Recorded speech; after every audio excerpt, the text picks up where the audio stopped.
Okay. Oh,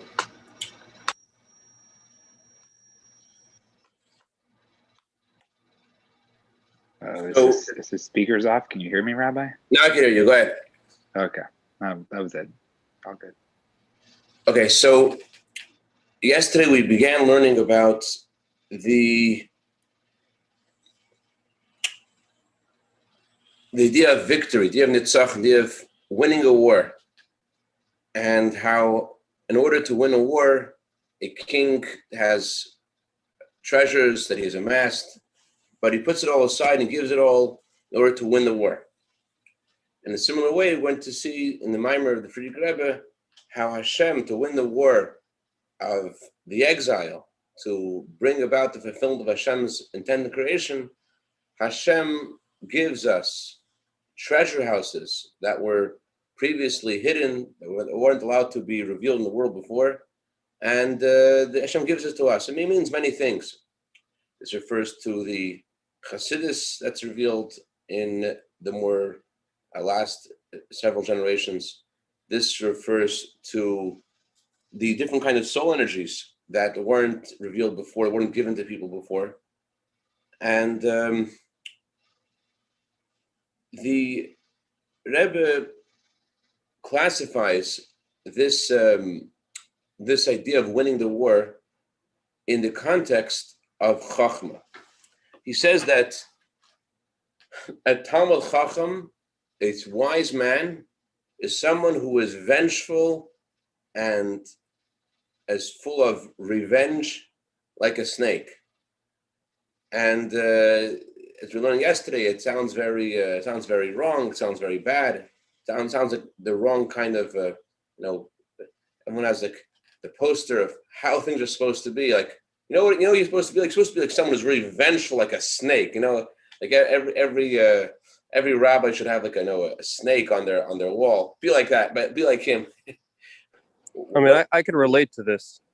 You can relate to this, okay? So there is the Maharsha that I mentioned yesterday. The Maharsha says a snake doesn't have any enjoyment when it bites someone. In a similar way, a Talmud Chacham may have to be stern and strict, and may have to stand up for what is correct and what you should believe in. But at the same time, he can't enjoy the fact that he is putting someone down. It has to bother him. Like a snake, it's tasteless. All right. But we're associating the word wisdom with the word victory, with the word vengeance. In the American lexicon, in English, those two words don't ever meet. You won't find in the entire English grammar someone saying someone's so wise and therefore so vengeful. It doesn't exist. Doesn't exist. In our Talmud, in the Torah, it puts it together. Wise and vengeful. What are we talking about? What's that person? The wiser you are, the more vengeful you are. This is a word that is a very confusing word. The word wise in Torah, the word chacham. It's confusing in many different contexts. It confuses the American Jews today all over, not just American Jews all over the world are confused by this word. There's a thing that says in the Torah, okay? It says in the Torah, there's a limit to how many things, there's 613 things it says in the Torah. And then there are a lot of things that the Chachamim added as a fence around the Torah. Whoa. What did they add? They added a lot of things. They added thousands of things. And who are they? They were the wise men. The wise men, Did they have Google? Nope. All right.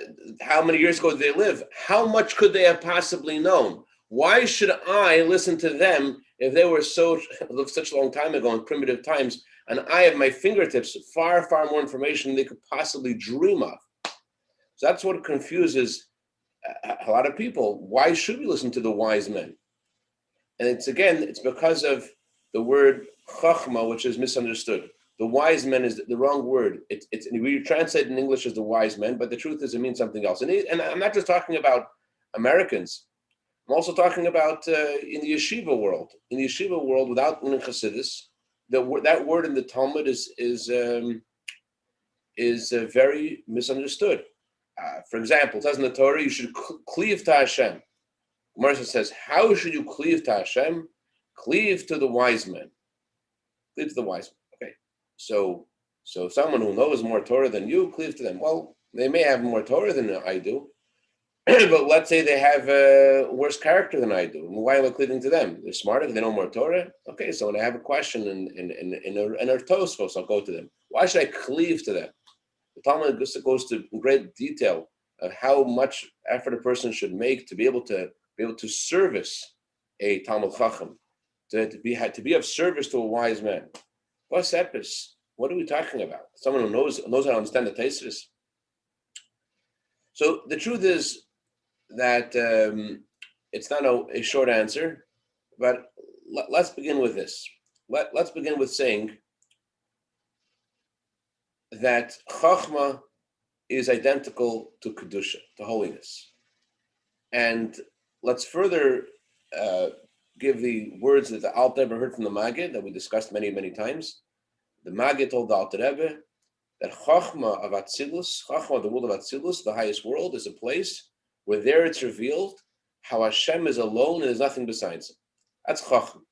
What's a Talmud Chacham then? It says in Tanya, chapter 2, a Chacham, a Talmud Chacham, is someone who that truth permeates them. A Talmud Chacham is a person, a human being, and yet they are living with glasses from the world of Atzilus, and they see the world from the perspective of the he is alone, there's nothing besides him. That's a Talmud Chacham. How does that associate at all with the idea of wisdom, of Chachma, which is translated as understanding and wisdom? So we have three intellectual capabilities. There is the ability to create an idea, the ability to understand an idea, and the ability to connect personally and meaningfully with an idea, and in a way that it triggers and generates emotional feelings. In our ability to create an idea, what do we need to do? How do you create an idea? How come some people are good at creating ideas, other people are good at developing ideas? It's a different kind of soul energy. The energy of Chachma is the ability to suspend the borders of your mind and to be able to be open, to completely erase everything from your mind and to allow something else to come in. The ability of Chachma is the ability to empty your cup completely. Talmud says an empty cup can hold something, a full cup cannot. The emptier your cup could be, the more you're able to discover new insights. You know, some people are very spontaneous and very quick to have a new insight, they have more Chachma. They have more Chachma. They're able to suspend the borders of their mind, and sometimes they come up with really freaky ideas that are way off. But it comes with the territory. They're also able to invent incredible things as well. That's the power of Chachma, to suspend the borders of your mind and to let something in. So it's a suspension of self, suspension of the way you look at things. Then that's just suspending your intellect. The reason why Chachma of Atzilus is a place where there's nothing besides Hashem, because Chachma of Atzilus is not just a suspension of the intellect. Chachma of Atzilus is a suspension of self. When I say self, I don't just mean the Neanderthal-like experience that each of us has in this world, that we feel ourselves as you know, what I am, and the feeling Hashem is something distant, and we need our mind and our heart to generate a connection with Hashem. I'm talking about angelic beings as well. I'm talking about souls in higher worlds, in Bria, in Yetzirah. They also have some sense of self. Perhaps a sense of self in the world of Bria is their sense of attachment to Hashem. Okay, that's very wonderful and noble thing to be. Yeah, they're attached to Hashem, but that's still a sense of self. The world of Atzilus is a world where there's a total suspension of self completely. There is no self. All there is him. That's Chacham. A Talmud Chacham is someone who embodies this truth. Now, every Jew has in him the power to give ourselves over to Hashem completely and to die al Kiddush Hashem. And when I say die al Kiddush Hashem, I don't mean to try to get to a really great section in Gan Eden, really great bleacher view of the game in Gan Eden, to be able to Here the Chassidus from the Rebbe. I'm talking about a just the Eibishter said, and therefore you do, and though you do, you cannot sever your bond with Hashem. That's Mesiras Nefesh. You can't sever your bond with Hashem. So every Jew has that, because every Jew has something of Chachma Vatzilus in him. Yes, the Alter Rebbe says in chapter 18 that there are various souls, and some souls come from higher worlds, some souls come from lower worlds, and then there are souls which come from Nefesh to Malchus to Asiyah. The lowest world is Asiyah. There is this world, which is the physical version of Asiyah, which is even lower, but the lowest spiritual world is the world of Asiyah. In Asiyah itself, there are 10 spheres. The lowest sphere is Malchus. In Malchus of Asiyah itself, there is Nefesh, Ruach, Neshama, Chai Yechida. So there is the Nefesh level of Malchus. We're talking about the lowest of the low, lowest of the barrel, scraping the bottom of the barrel. And in that, Nefesh, the Nefesh of Malchus of Asiyah. That's as low as it goes. Says the Alter Rebbe in Tanya famously that every soul, even if you're from the Nefesh of Malchus of Asiyah, doesn't matter. Because in Torah and in holiness, there is inclusion and there is every sphere isn't segregated away from other spheres. A litmus test if something is holy is inclusion. Inclusion is a sign that it's something godly and holy. The fact that you're able to include someone else and you're able to let someone else in your life, the fact that you're not, apart and you're your own way, as we had in Hayom Yom recently in the 10th of Tevis. Tzemach Tzedek told someone in Yechidus, it says in the Torah, a wicked man, a man of iniquity, a wicked man shall leave his path, and a man of iniquity shall leave his thoughts. Who is the man of iniquity? Tzemach Tzedek says the word iniquity means strength. A guy says, I say it has to be this way, it has to be my way. Doesn't matter what he's saying. Already there. I am the guy, it has to be my way. Boom. Got to leave that. Got to let go. So now in Kedusha in general, there is this concept of inclusion and connection, how each sphere converges with the others, and therefore the lowest sphere has also a connection to a Talmud Chacham. However, the Torah says that's not sufficient. You should really try to connect to a Talmud Chacham, because if you want that, the highest part of yourself, the power of Mesiras Nefesh, the power of devotion to Hashem, to shine into you, you should cleave to a Talmud Chacham, to someone who embodies that truth, and that way you will connect with your own Chacham and yourself, and that will become a more dominant part of your life. That's why, for PR reasons, it would make more sense to put chapter 2 in Tanya, somewhere in the back, somewhere in the footnotes. But he puts it in chapter 2, this idea of connecting to a tzaddik. That was such a revolutionary concept in the time of the Alter Rebbe, where that is exactly what the claim of his antagonists was, that you're talking about the human being. There's a Rebbe. Why are you talking about a Rebbe? Oh, there's a Hashem. And they felt that there's some kind of an unjust and idolatrous hero worship in the Alter Rebbe's camp, which they called the Kat. They called that this idolatrous group. But the Alter Rebbe puts this in chapter 2. That you have to cleave to a tzaddik. Why? Because cleaving to a tzaddik is something which puts you in touch with your neshama. It puts you in touch with your soul. You could do lots of things, but you want to have your neshama in there. Your connection to a tzaddik allows this chachma to shine. So it's really very basic. It's right there in chapter 2. Okay, so a Talmud Chacham has this ability to channel the truth of Hashem in the world of Atzilus, which is the farthest thing from idolatry. There are people which have self-aggrandizement, and the Talmud says if you are arrogant, it's like idol worship. The opposite of idol worship is the tzaddik. The opposite of idol worship is a tzaddik who only was literally a window for the truth of Hashem. There's no sense of self at all. All there is the truth of Hashem. Anyway, so every Jew has the ability to go on Mesiras Nefesh, to sacrifice themselves for Hashem. Where does that come from? That comes from Chachma. It comes from Chachma Atzilus. Every Jew has an element of Chachma Atzilus in them, and it may be dormant a lot of your life, but it's there. And because you have Chachma Atzilus in your neshama, because that's there, that's why any kind of obstacle, any kind of challenge is meaningless and negligible when it comes to your bond with Hashem. As Alter Rebbe writes in chapter 19, that people who are totally immersed and obsessed with the most vain and physical pleasures, they are then presented with this choice of either giving their life or connecting to or staying a Jew. They right away choose. Alter writes the language of all their pleasures melt like butter. It's like it's zero. It's not worth anything. Although that part of Chachma in their soul was dormant, it was sleeping their entire life. But all of a sudden, when this challenge comes to the surface, of course I'm with Hashem. There's nothing else. There's no other choice. So this soul energy is Question. What do you say? Question. I have a question. Yes, go ahead. So we're talking about the Talmid Chacham, the tzaddik having this perception, and then this concept of the snake, the revenge.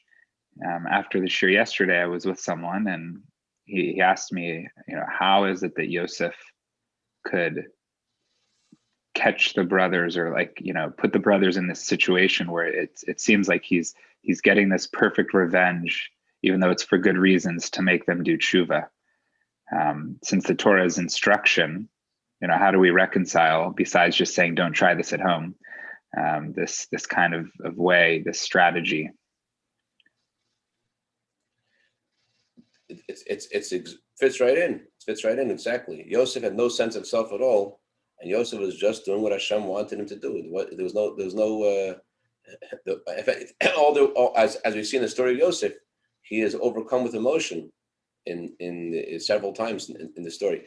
So, bottom line is that it took a little longer than I thought it would to go where we are so far.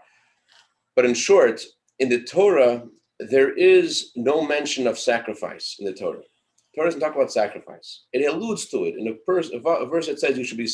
I will be sanctified among the Jewish people." Doesn't mention because it's something which is beyond Torah. It's something which comes from a level which is beyond Torah. This level of Chachma in our soul, of Mesiras Nefesh, is something which is not. It's deep within us, and it's not always coming to the fore. And the Alter Rebbe's chapter 25 is all about how this is supposed to be something which we should channel. This idea of sacrifice should be something that we live with our whole life.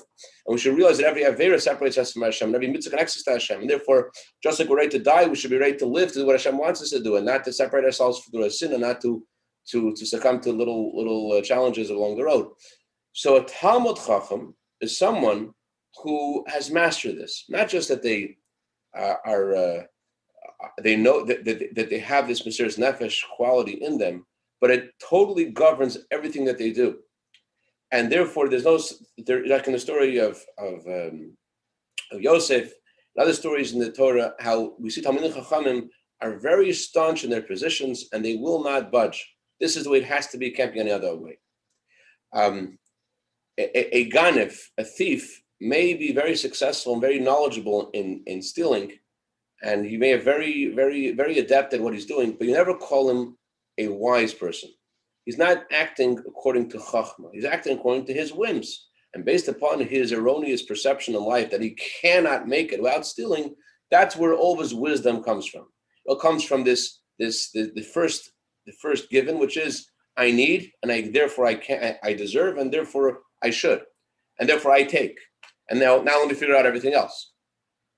Contrasting that to a Talmid Chacham, everything the Talmid Chacham does is based upon this truth of Hashem. That's what the Talmid Chacham means.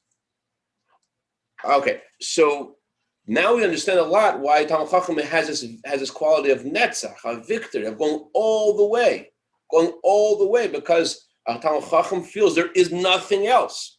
In Kabbalah, there's Chachma, Chesed, and Netzach. Chachma is a source of Chesed, and Chesed is a source for Netzach. It's the same line of spheres. The Chachma is this truth. There's nothing besides Hashem. So of course that leads to total kindness, and it leads to total victory in getting the job of Hashem, what Hashem wants you to do, without any reservation whatsoever.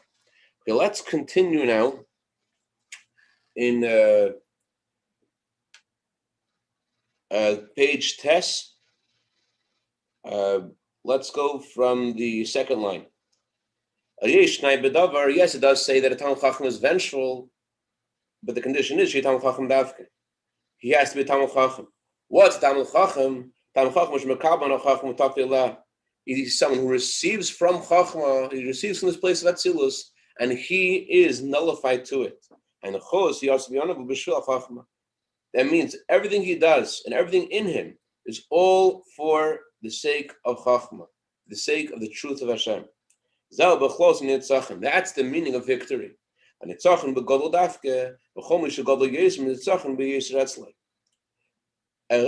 concept of victory exists by someone who is greater. The greater a person is, the more prominently he feels the need to make sure that what he wants gets done. The greater they are, the more forceful, the more stronger they are in their position, the more tenacious they are in getting the job done. Now, who is greater than someone who is a Talmid Chacham, who is fulfilling the truth of Hashem? There is no greater thing than that. But let's talk about this first of all from a human perspective. Let's go further. For example, therefore a king who is above all the people, that's the virtue of a king, that he's a chosen one of all the people, and he's greater than all the people, as the Torah says concerning the first Jewish king. There's no Jew who is better than him. His shoulders were above the heads of all the people.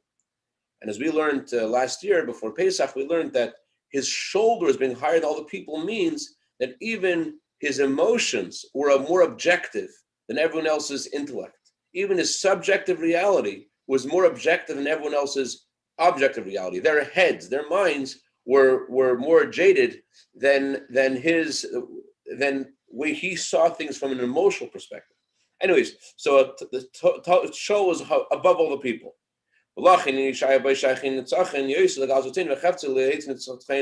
And because he is so high, because the king is so great, therefore the concept of victory is more relevant to him to reveal his desire, to reveal what he wants, and to make his victory happen. That's all purpose. And the reason, and the cause, this is the cause of war. Where does war come from? The cause of war is because the king wants to win. There are two concepts in war. Aleph, of his buzz. One concept of war is to amass spoils because you want to get something in the war. You want to get more territory. You want to get more, whatever you want to get. You want to get the spoils of war. And the second element of war, and this is the main element of war, why are you fighting? You're fighting because you want it to be the way you want it to be. That's what's causing the war. When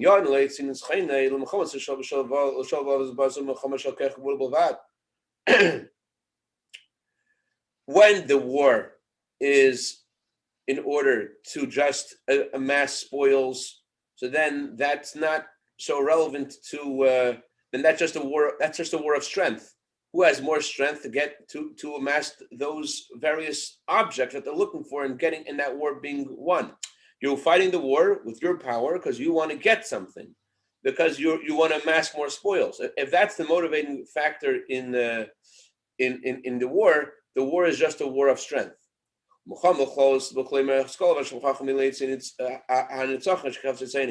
But the generic meaning of war is, I want it to be my way. That's the logic of war. It has to be my way. So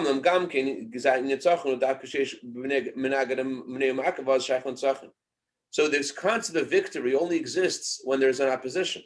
You can't have victory if there's no opposition. It's only because there is the contrast and the opposition that there is this feeling of warfare. I have to have my way because someone's standing against me.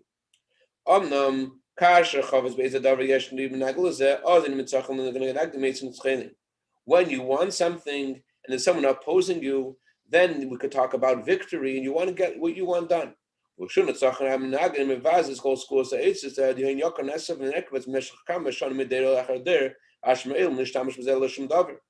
the sake of overcoming the opposition, overcoming your enemy, the king takes all of the treasures that were gathered for many generations that he never used.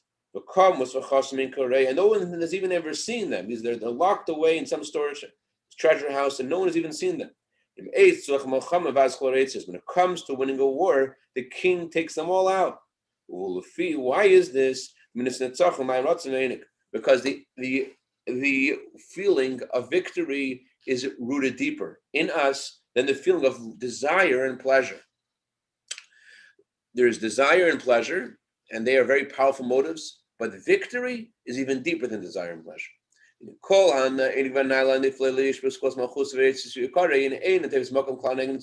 Think about it. The king has a wondrous kingdom. He has lots of special things there. He has no pleasure in them at all. Just give it all away. Doesn't matter to me. I need to win this war.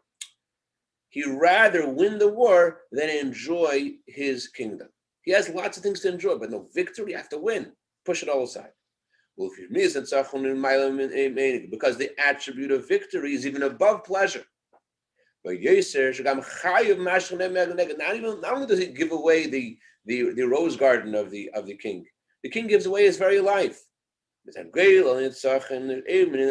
next page, because he wants to win the war, he himself gets out there and joins the battle effort. He's the guy who will make a tea for himself. He's the guy who won't shine his own shoes. But he comes to winning the war, he gets out there himself. What if he sees the war as life and death for himself and for his kingdom? Then it has nothing to do with pleasure or desire. It has to do with a calculation that if he doesn't throw open the treasury and invest everything in it, he could be wiped out. Then that's just a mathematical. And that's obvious. That's logical. We're saying even if it's not logical and it's not obvious, the king will give away all the treasures because he wants something to get done. He'll initiate a war that will totally ruin his whole kingdom because he has to win. This is because this is because the power of victory is rooted in the essence of his soul more than all the other soul powers. Chassidus talks about the power of a gibor. A gibor means a mighty person. But a gibor is not someone who is just mighty, just has physical strength. Chassidus is a gibor, someone who's able to unleash their deeper strength. In other words, there's your, I don't know what the word is, but there's your conscious strength. There's the more kinetic energy you have that's in your body. And there's deeper energies that you don't even know about. But when it comes to a challenge, a gibor is someone who says, I'm going to win this anyways. And everyone else on the basketball team is knocked out and tired and they're not interested anymore. The gibor is the guy who says, no, we're going to win this. That's when his strength starts. That's when he starts. Go and get stuff. That's when he begins. Why? I have to win this. It's much deeper energy, much higher energy. I'm thinking about my game with my son Zalman yesterday where he creamed me. Anyways,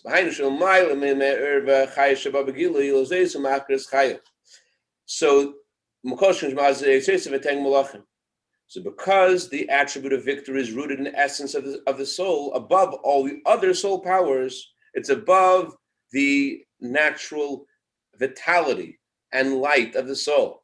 And therefore, what does King do? He gives his life away to win the war.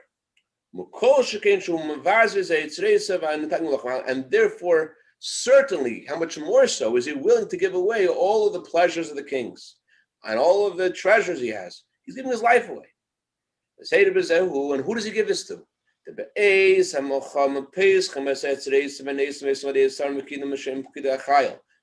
time of the war, he opens up the treasure houses and he gives them to the generals of the army. Who does he give them to? It's not for the generals. He gives them to the generals to distribute to the soldiers, because the soldiers are when they win the war. Never spoke about how in this analogy is there's Hashem who gives the treasure house of all the things that were previously, so to speak, in Hashem's treasure house, and now Hashem gives them through the tzaddik to a simple Jew, and who's standing at the last moments of the exile. Hashem gives each of us incredible strength to win the war. We're given more strength than the Isaac Humler, the Richard the Masmid, all these great heroes that we read about. We're given much more strength because we got to win the war. We're the foot soldiers. Hashem gives all these treasure houses too. To understand this, how the parallel for this in heaven there's also a treasure house. It's something that Hashem has hidden within. As the pasuk says, may God open up for you His good treasure house. And as we request in davening, and your good treasure house open up for us.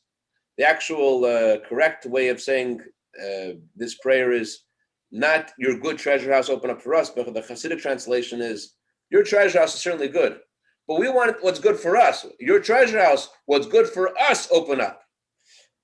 We say from your treasure house of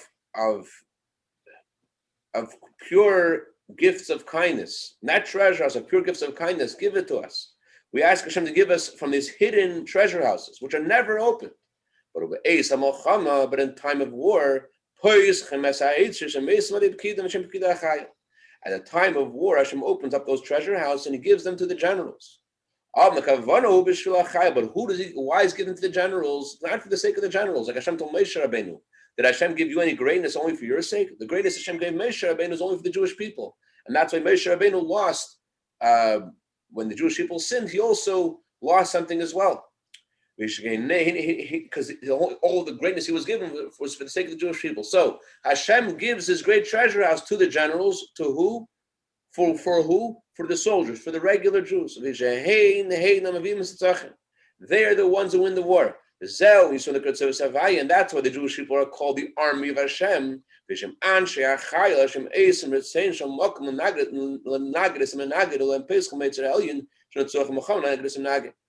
because the Jewish people are the ones who fulfill the will of Hashem, they overcome the opposition.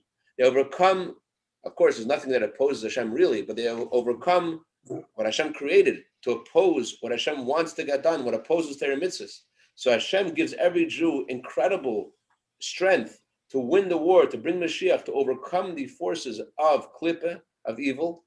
And this is given, not just given a little bit of this. No, Hashem opens up all the treasure houses in heaven in order to help us get the job done. As Itcha Springer, all the Shalom used to say, today in Los Angeles, it's raining. I don't know if you can like this, Yonatan, probably in Atlanta now, it's just rosy. Anyways, but in Los Angeles, it's raining. Itcha Springer used to say that a Ganev, and when it's raining, doesn't want to go out to steal because the roads are treacherous. But his wife nags him and says, "Sugar, this is your night. The roads are treacherous. The police won't be out tonight. This is your time to steal." In a similar way, our neshamas, our souls, we were chosen for this time. Maybe it's not as luminous as the time of the generation before and as the darkness gets greater, but our souls were chosen for the treacherous, rainy day. That's what we're here for. That's Hashem souped us up with such incredible keiches because we could win the war. Any questions, comments, or criticism? Yeah, and if you can bear with me on this question, because I'm not even sure of my own question, but from what I'm hearing, so the nimshal is that God looks at His watch and says, "Okay, I'm tired of this. I've got a taiva. Let's wrap this up. Let's get rid of the klippah now. I'm throwing open my storehouses and I'm taking the entire histalshalos, and I'm taking netzach and I'm putting it above where it usually is. Instead of being down, buried within the 10 spheres, I'm putting it above Tanuk." Well, what's going on there? I'm not putting it above. Just like by a human being, our netzach is rooted in the essence of our soul. So too, so to speak, by the Eibishter, netzach it's rooted higher than other spheres. Its root. Was that in the fine print? Because we never learned that before. Don't we learn in general, it says that the middle kav of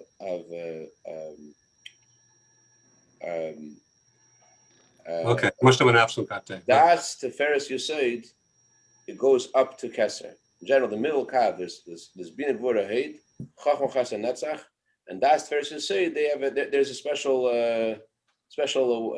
warp zone, if you will, from there them straight to Keser. So in a sentence, God is saying, "Okay, time to wrap this up. Here's some extra good stuff for you. Just get it done. I'm giving you everything you need to win right now. I didn't give it to your fathers or their fathers. I'm giving it to you. Let's go." Is that the Nakuda here? Yeah, but there's I don't hear the emotion in God's voice the way you're saying it. I think He really wants you to win, Jonathan. Like He really cares about it. He really cares. That's what's going on. Hashem really cares about you and me, and He wants us to win. L'chaim, l'chaim. Rabbi, Hold on. Don't be so quick to push end. To go on to Yonatan's question, I feel like Hashem has the ability to nuke the enemy, and He's like, I'm just gonna take out as many foot soldiers as I can, and we're gonna go into, and we're just gonna ram them and go through. I'm listening. 1 second. Yeah.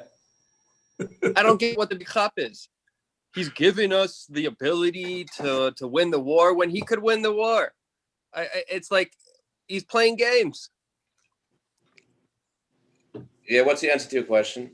You tell me. Just nuke it. Nuke the Yetzer Hara. Nuke the Sitra Acha. Wipe it out like all the psukim and all of the. You say, I will wipe it off the face of the earth as if it never existed. And Atazoi, the war is won and it's over. But instead, let's infiltrate here. Let's infiltrate there. Let's take over this city. Let's take over that city. Let's open a Chabad house here. Let's open a Chabad house there. Okay, Baruch Hashem, we have Chabad houses everywhere in the whole world. As the joke is, where's more Chabad houses or Coke? But the bottom line is we are infiltrated. We're everywhere right now. But the war is seemingly getting nowhere. Reb Zev, the whole point is that the meaning of victory means that there's a victory, not just in far off rural Georgia. There's a victory over there on your street, in your home, and your home becomes a Chabad house. That's the victory. Victory, Hashem's victory it isn't that He just blows the shofar. The victory is that there's a victory within yourself. That's the victory He's looking for. Okay, that sounds very poetic. Sorry. We'll continue the discussion tomorrow, Mr. Hashem. Good question. Let's talk about tomorrow, Mr. Hashem. Permission to push end. but Rabbi, isn't Yes. this what you were talking about embodied in the history, in the holiday of Purim? This is where we committed everything, and the whole people were at stake, and they had to follow Mordecai, and they had to follow what was revealed in Esther, and the whole world turned on a dime because of that.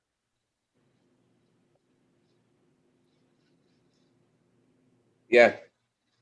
Even at the time of Purim, they had Mesiras Nefesh, correct? Yeah. And now Hashem wants a different kind of Mesiras Nefesh. Yeah. Different kind of Mesiras Nefesh. But I just want to agree with you, Zev, for a second and say that we're done already. We're definitely done, 100%. And I'm not delaying this until you win the war over there in your house. And definitely shouldn't start any wars in your house, that's for sure. I would certainly be losing the war. All right, but yeah, I'm all for nuking everything, absolutely, nuking the Yetzer Hara, but we have to realize that if there's another second in Golos, it means that there's something left for us to do and make it happen. If there's another second, the Shech hasn't come, yeah, everything's finished, but if there's another second, that means there's something that we need to do. And no one else can do except for you and me, and that's why we're here. L'chaim, have a great day, everybody.